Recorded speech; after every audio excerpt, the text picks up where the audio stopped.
রুবায়েত ফাতেমা তনির উচিত বিসিবির সকল কর্মকর্তার বউ মাইয়াদের কাপড় গিফট করা, কারণ বিসিবি যদি না থাকতো তাহলে এই ব্যবসায়ীর ব্যবসায় আবার লাল বাতি জ্বলে যেত।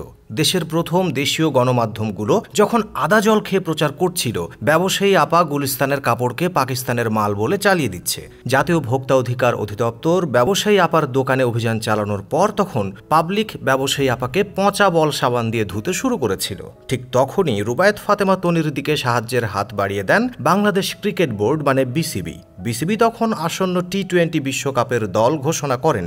দলে ক্রিকেটের মোনালিসা লিটন কুমার দাস জায়গা পেল, কিন্তু 4 ম্যাচে 8 উইকেট নিয়েও সাইফুদ্দিন দলে জায়গা পেল না। যাকে বাংলাদেশের পরবর্তী সাকিব ভাবা হচ্ছিল, সেই মিরাজও দলে জায়গা পেল না। পাবলিক তখনই রুবায়েত ফাতেমা তনিকে ভুলে গিয়ে বিসিবিকে চাকা বল সাবান দিয়ে ধুতে শুরু করলো। বিসিবির অবস্থা যখন খারাপ তখন তার দিকে সাহায্যের হাত বাড়িয়ে দেন বাংলাদেশের নাম্বার 1 ফুড ব্লগার মানবতার ফেরিওয়ালা রাফসান দা ছোট ভাই।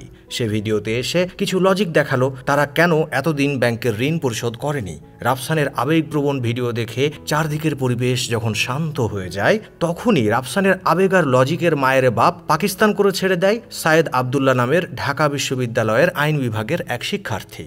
সায়েদ আবদুল্লাহর 30 মিনিটের ভিডিও দেখার পর পাবলিক হুইল পাউডার দিয়ে রাফসান তার ছোট ভাইকে ধুতে শুরু করে দেয়। চারদিক থেকে একটার পর একটা আইক্কাওয়ালা বাঁশ খাওয়ার পর রাফসান তার ছোট ভাইয়ের অবস্থা যখন কেরোসিন হয়ে গেল তখন তার দিকে সাহায্যের হাত বাড়িয়ে দেন চিত্রনায়িকা মিষ্টি জান্নাত।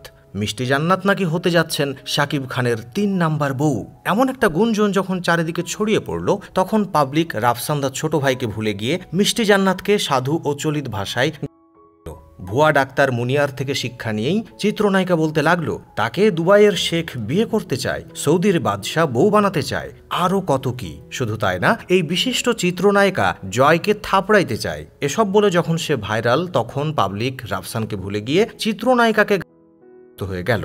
মাত্রাতিরিক্ত খেয়ে চিত্রনায়িকা মিষ্টি জান্নাত যখন হাঁপিয়ে উঠল তখন তার দিকে সাহায্যের হাত বাড়িয়ে দিল গরিবের লেডি গাগা জেফার। সে এমন এক গান নিয়ে পাবলিকের সামনে হাজির হলো, পাবলিক এই গান একবার শুনেই খোঁজাখুঁজি শুরু করে দিল জেফারের সোনা বন্ধুকে। সবার তো খুব মনে ইচ্ছে জাগলো জেফারের সোনা বন্ধুকে দেখার জন্য। এই দাওয়ের মধ্যে কি এমন আছে যার জন্য জেফার নিজের ইচ্ছাতে খুব খাওয়ার ইচ্ছা পোষণ করেছে।